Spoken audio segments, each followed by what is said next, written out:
Today is December 8th, 2023, and we welcome you to our Chapter 49 podcast. We try to keep it a weekly podcast. We are around most weeks. We will probably miss some time around the Christmas and New Year's holiday season. Duncan Giles has to get his use-or-lose leave in. Of course, I'm retired. I'm just around, so it doesn't make any difference there. But we do need Duncan Giles to keep this thing going. My name's Larry Lannan. I'm a retiree, a volunteer, and NTEU Chapter 49 represents most IRS employees in the state of Indiana, and our chapter president is Duncan Giles. And good to have you back, Duncan. Thanks, Larry. It's always good to be here.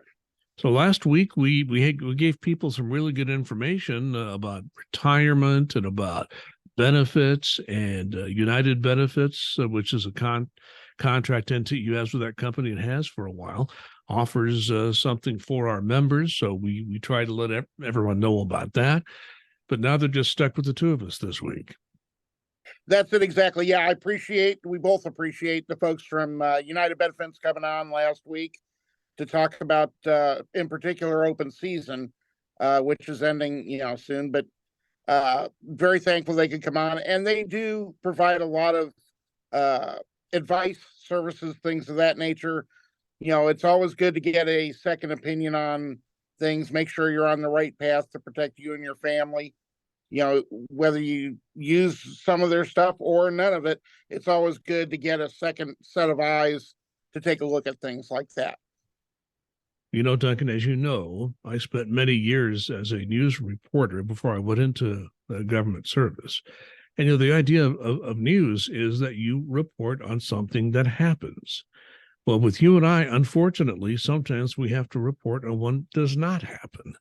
And so we're going to start off with that in our podcast because both the House and the Senate have been in session recently, but they're going to go out of session for their holiday break. So, Duncan, I'm sure they've already taken care of all the budget bills, right? Yeah, absolutely they have. Not doubt in my mind.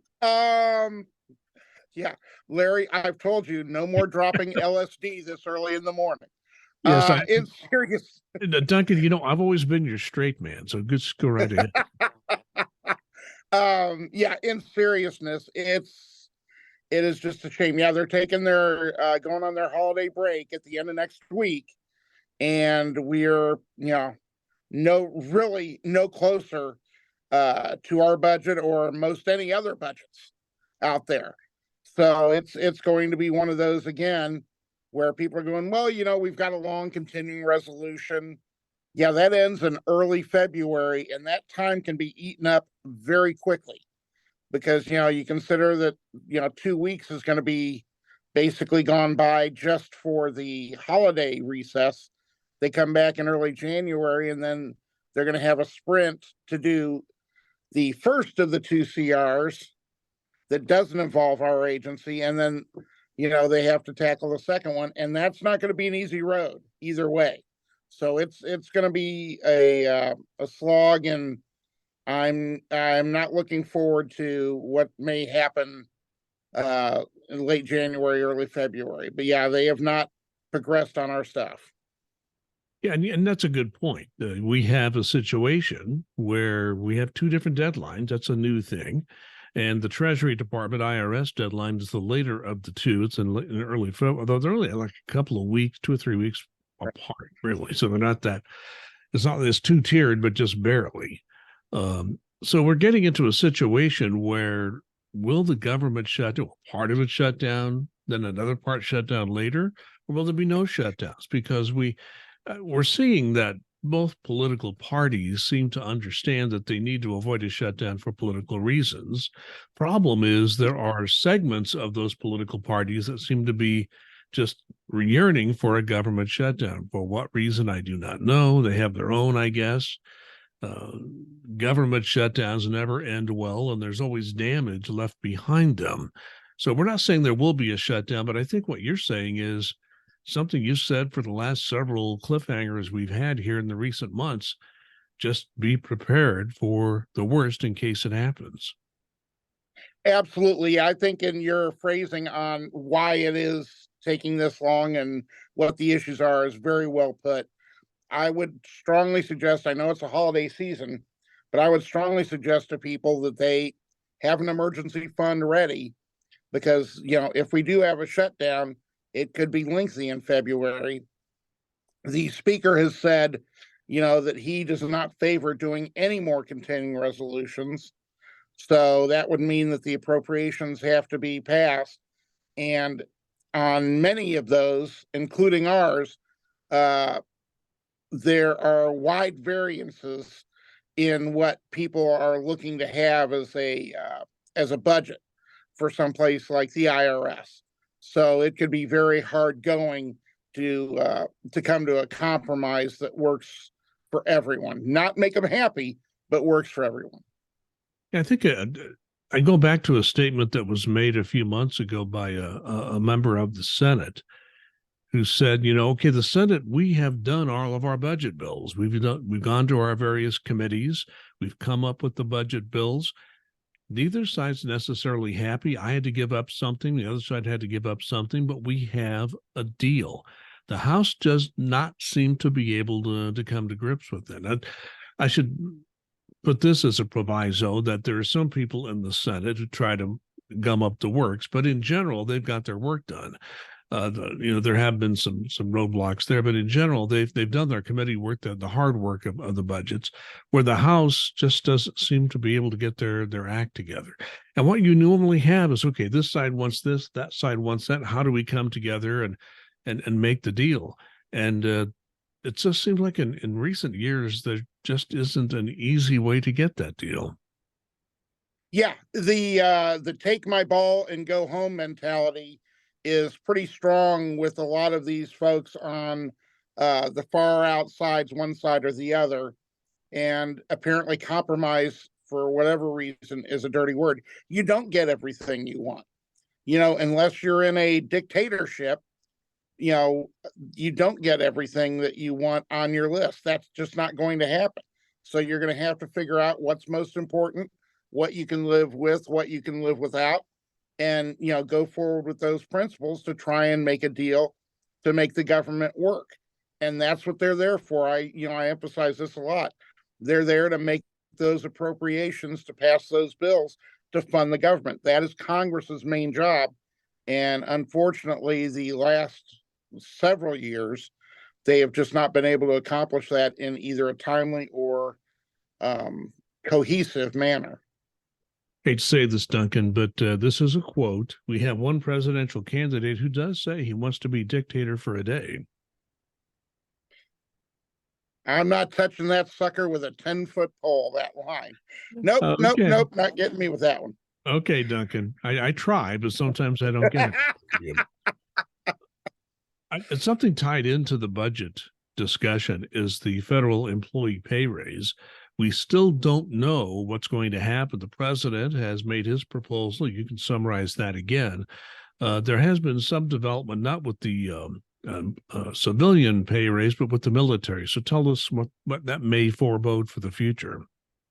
Yeah, as everybody knows or should know, the president proposed a 4.7% pay raise for civilians with another 0.5% locality pay, which means if you're in a more expensive area, your Chicago's, your LA's, things of that, New York's, things of that nature, your pay would be higher. If you're in a lower inflation area, it would be a little bit less than that. That we're expecting something to come out more concrete in the next couple of weeks from the president on that. But a very good sign is one of the things they have out there is called the National Defense Authorization. And this has to be done every year. Is what they call it in the Beltway is a must-pass bill. They have to pass this. It funds the military, talks about what they want the military to do. And this has been going back and forth between House and Senate negotiators for quite a while on, what they can live with, what they can't. And looks like they'll be voting on that before the end of the year, both the House and the Senate. And in that, it does propose for the military to have that same 4.7 with a 0.5% locality pay, which is good news because the vast majority of the time, I would say like something like 18 or 19 out of the last 20 years, the military and civilian have had pay parity, is what they call it. So having them with that 4.7 with a 0.5% locality pay is a very good sign for us that we should be able to get that as well. And we should point out, Duncan, this is one of the largest pay raises proposed for both civilian and uniform military services in a very long time. Absolutely, it is. It's a big one. People are saying, it's not enough to keep up with inflation and things of that nature. Well, it always runs behind. Right now, it probably is enough to keep up with inflation, but it's eating into, what happened last year when it didn't keep up with inflation. So it's one of those, type things that it's not tied directly to inflation. It's what they feel, the president proposes, Congress then acts on what they feel that the workforce, be it military or civilian, should be getting. So we're very hopeful that this very large pay raise will be coming through for the folks, because I can tell you the military absolutely deserves it, and the civilian workforce does as well. They're doing hard work with still undermanned, and I think everybody deserves that. Changing the subject a bit, we did talk a lot about open season in our last podcast, but we are running up, as I said, we're recording this on December 8th. You never know when people will watch or listen, but the 11th is the deadline. So up to the close of business on December 11th, you are allowed to make changes during the open season. There's still time left to use the consumer checkbook if you are an NTEU member. But explain once again just how important it is to take a look at all the benefits you have and make sure you have the right benefit package for you and your family. Yeah, I can't stress enough how important this is. Matter of fact, my wife and I were having a discussion on it like 2 days ago, and then I just was in it before I started my tour today. I was in the consumer checkbook doing a final check of the insurance that we currently have to make sure that I want to have, keep with it. How much did it go up? Well, for my particular situation, it went up about 5% per pay, about $10 a pay. There are others that have gone up much more, others that are less. But the consumer checkbook is such a wonderful, wonderful tool to take a look at, to see not only what premiums are, but what your average cost could be, what your catastrophic loss is. In other words, how much you would have to pay out if something really, really bad happened, what you'd be on the hook for, things of that nature. It really lays it out well. As Nicole talked about from United Benefits last week. And this is something, and I say this because this is something that puts money back into your pockets, if possible, if you pick the right companies. And people go, well, I don't even know how to change my, insurance from one to the other. It's extremely difficult. You go into the employee personnel page, which everybody should have access to. That's where you see your earnings and leave statements. You go down to insurance. Under health insurance, there's going to be a button in the upper right-hand corner, which goes, self-help. So you change it right there. It's very easy to do. You make your own decisions, just write down the information, and that way you could really help you and your family out. And Duncan, I do know that we have at least a few retirees who watch and listen, and you go to the OPM website, retirees use that to make their changes. So there is a place to go. And if you don't know how, you can find out from OPM how to get that account set up. I use mine on a regular basis. Speaking of retirement, if you're close to retirement and anywhere close, that's got to be your favorite subject, right? Duncan is retired. Duncan is already taking a drink of water to celebrate the fact that he might be retiring in 2 or 3 years. But there's some people much closer to that date, and there is a platform that you use to take care of that. But a lot of people do decide to retire at the end of the calendar year, because we're already into December. If you want to retire at the end of the year and you haven't started the process, what should you do? Panic is the big thing. No, yeah, I mean, I'm at a point now where am I eligible to retire? Yes. Am I going? No. But I've heard anecdotal evidence, and I'm sure that there are a lot of folks out there who are listening or watching who've heard people talk about this, that they're retiring at the end of the year. This is not the process of doing it is not that complicated. The process of getting it taken care of, from going from the IRS and making sure everything is set up on your IRS site to OPM, and then OPM working it, takes quite a long time. And if you don't have your paperwork in and ready by the time you retire, you could be looking at, setting yourself back months. And we don't want anybody to be holding themselves back. For IRS employees, you go on what's the GRB platform. And if you go on, our internal web, they'll take you right to that, and it'll walk you through what you need to do to process your retirement. It's not that complicated. It isn't difficult, but it's something that's where you need to go if you're looking to retire. And if you are looking to go at the end of the year, which is a very popular thing to do, because you can take over, any annual leave you have, you can get paid for it in next year, and instead of having it be at a higher tax bracket this year, you want to make sure that if you haven't done that already, do it yesterday. Because what happens is once you do that and put that in, they'll assign a best person to you, and that's a specialist that is trained in the retirement issues, making sure that all your paperwork is ready, everything is done, making sure that things don't have a hitch. If there is a hitch, they let you know what they need.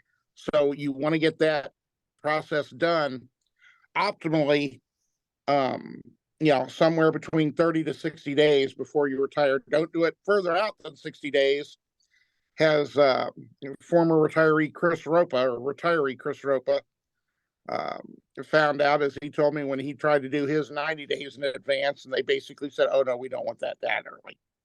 So the sweet spot is 30 to 60 days. But if you haven't done it already and you're planning on retiring at the end of December, do it now. Well, someone who went through this process, albeit many years ago, the only thing you need to be careful of, the reason that you want to get started in the 30 to 60-day period, is because what IRS is going to do is they're going to look over your paperwork with a fine-tooth comb, make sure there are no errors in it. Because if there are any errors in your paperwork or electronic file, however it's being done now, OPM will find it and they'll send it back. So you don't want that. And the IRS people are very good about making sure it's in good shape before it goes to OPM. So I'll give IRS a lot of credit internally for making sure that is the case. So a lot of agencies, I've been reading on some of these federal employee websites, where some agencies send them into OPM, they get sent back. And that really does set you back a very long way. Because when you retire, you get an estimated benefit way below what you're going to get. So you have to live off less for a while. You get it retroactively later when it's all done in final form. So all those things are to be considered. And Duncan, one thing that I do want to let people know, and this is a bit of good news, we do like to give you good news when we have it. Yeah. That OPM is, for the third time in the last year, I believe, has got a record low number in their inventory of their backlog of retirement processes. So the processing of your retirement is probably as good as it has been in several years. So our kudos go to our fellow federal employees working at OPM who are working hard and diligently to get these done. Yeah, OPM has realized that they needed to tackle this. They've been trying to modernize their systems. It's slow going, just like modernizing IRS systems is slow going.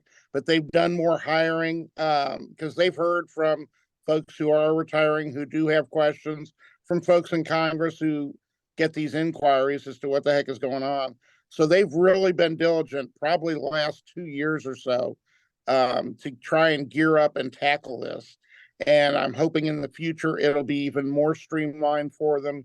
It'll be more electronic as we go away from paper, and that'll allow for even faster approvals of retirement and getting, as you said, getting off of that diet retirement check and getting the full benefit that you're entitled to. So yeah, absolutely kudos to OPM for continuing to step up and move forward. And I know with the Chapter 49, when people have questions, you and your stewards do their best to help people with questions or steer them into the right place. And I know nationwide, where people do watch and listen to our podcast, your local chapter always will provide assistance. If you have questions and you're maybe a little lost, they can certainly help you get pointed in the right direction there. Well, Duncan, moving on to the holiday season, it's always nice to have the holidays, but there's always been a part of the rules, the ethics rules that govern federal employees, I always found to be a little arcane and just a little strange. That's gift giving. We have to be careful when we give gifts, which may seem strange in the federal workforce, but there are some reasons to have some of these rules. But tell us, what should federal workers be thinking about as we get into a gift giving mode in December? Don't. That's the easy way is for employees. Don't. No, seriously, it's the ethics rules are good, but the amounts haven't changed in many, many years. So it's a really nominal amount that you can give, like, say, a supervisor or somebody like that, unless you have an outside personal relationship with them. In that case, that could raise other issues, but that's neither here nor there. But yeah, you want to be very careful if you individually or your group is going to give a gift to a manager, or anyone in your chain that could be having anything to do with your career, your appraisal scores, things of that nature, that you want to make sure that you're on the right side. The code of ethics book is out there that we take every year, that we take a look at. If you have questions, contact your NTU steward. We'll be able to help you once you give us a scenario, because that's the thing. I deal with a lot of these types of things. Well, we want to do this or we want to do that, which makes it really easy, because people want to say, it's sort of like, what's the Supreme Court justice? What's the definition of pornography? Well, I know it when I see it.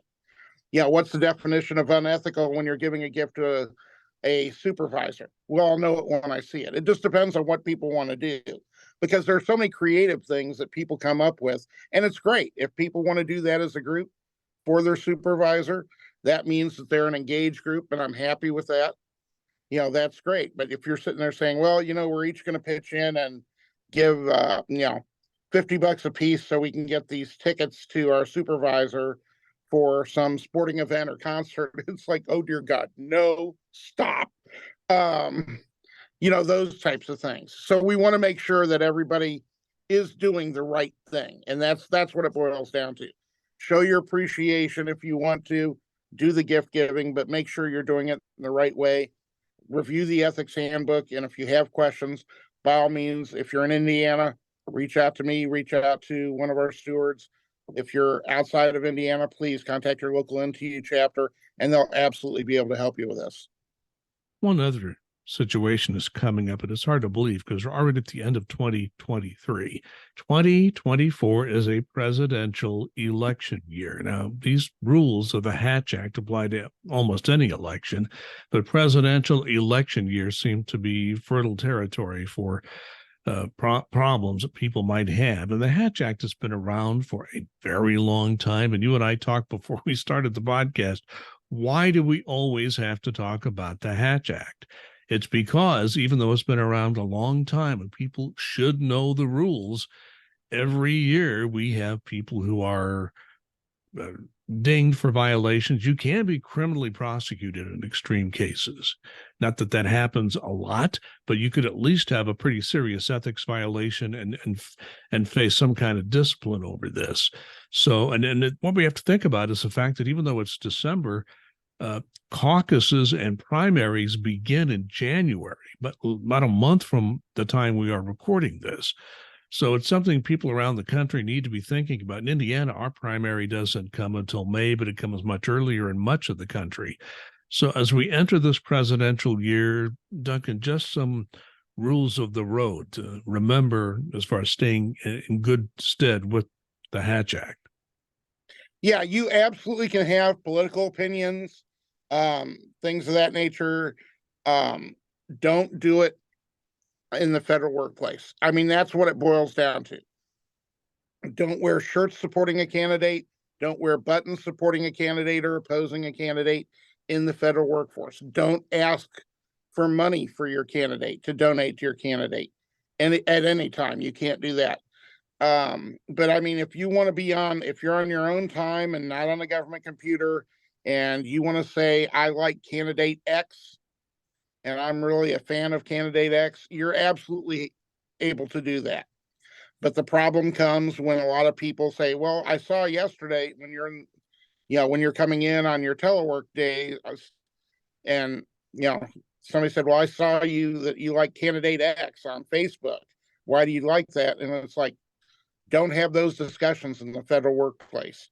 You do not want to you want to err on the side of caution. You don't want to take a chance that could be misinterpreted. That somebody could say, oh, I heard them, they were talking about particular candidates, and I want to, turn them in because I don't agree with their politics. Because right now, I'm sure everybody knows this country's pretty darn polarized. And everybody's entitled to their opinion. God bless you one way or another. You absolutely are. But you want to keep it out because the federal workforce is not supposed to be political. We don't want to be political. We want to do things for the taxpayers for what they need. That's what we're here for. So any political discussions you want to have, keep them for the holiday table. That always makes it lively.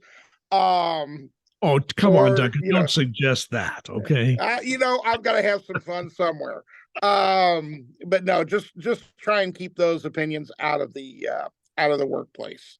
And one quick thing, and I don't want to, you mentioned this briefly, I want to emphasize it. When you're working telework, you're on duty, and the Hatch Act applies. If you're off duty, it's one thing. If you're on Facebook or talking to people, but if you're on duty, those Hatch Act rules apply for you as if you're at a workplace, correct?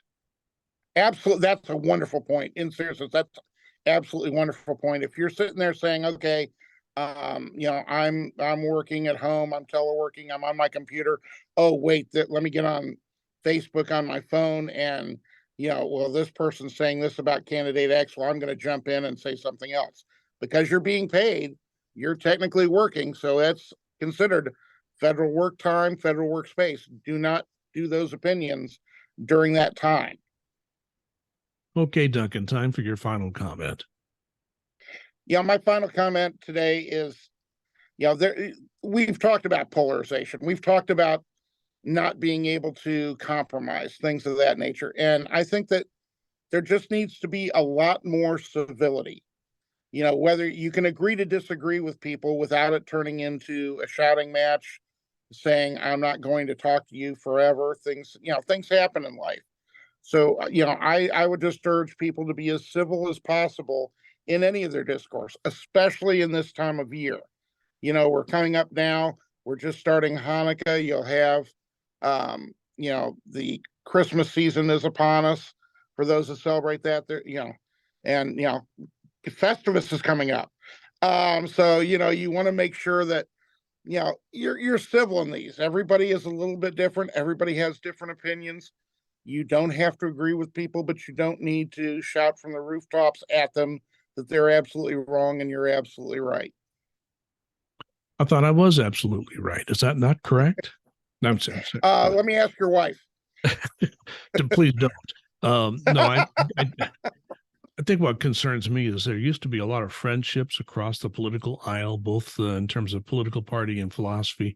There's less of that, and I think that's a part that concerns me. We can have our disagreements during the day and sit down and enjoy our personal, because when we have personal connections, we remind ourselves there's a lot more that connects us and keeps us together than what differentiates us. So I would hope that maybe someday that would come up. The one thing I do want to talk about is we are now into the Christmas shopping season and just the holiday season in general, where people buy gifts. I mean, you're going to stores, you're getting online, things get stressed.